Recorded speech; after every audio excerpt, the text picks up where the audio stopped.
18 paya yürek eğitimdir, yekayına tabala. Etirle dıyırnak diye ayrılmaz heyhat. Dünya ayrılsa da yoluna ayrılmaz. Yukarıya kandı yotuyurup başta yavala. Bir yanı deyrede bir yan daşta. Havası soyuktu payızda kışta. Milletin goyul çaktı korkmayaz hiç neden. Xəterli işleri de qabayaqda geden. Sövüttüye eslik etmevli Nurabad. Mığıllı serdiden biz bir edehyat. Son inleri dikilmiş o Mirabat. Yekainat sayılar tamam bir yerden.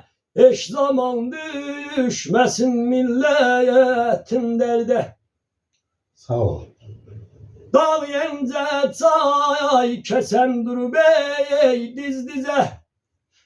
Dağ yence çay kesen dur bey diz dize. Her iki şayan kullu düşüptür düze. Yaranmış yence de yazızdır bize.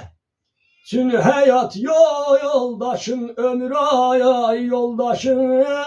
Yaranmış yenceden olmaya sırdaşım. Küt yence dayağılıp yoktur eser.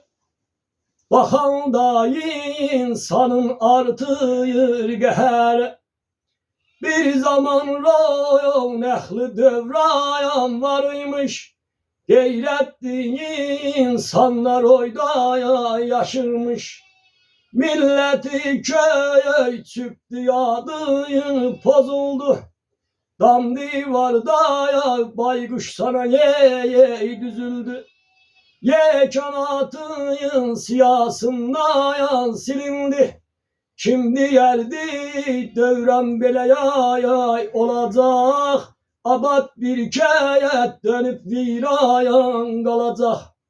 Sağ ol, sağ ol. Kehrizin yekayan yekanatın gözüdü. Merifette yağızların sözüdü.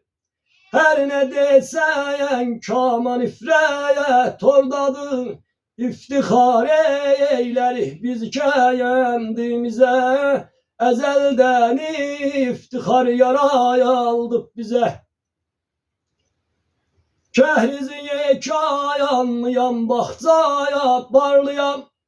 Adımı firuyu dindim ben haya saylıyam. Vetenden ayrıyam sineye dağlıyam. Vetenim oy oluptu dilim ezberim. Veteni terk ettim gideyen emberim. Sağ ol.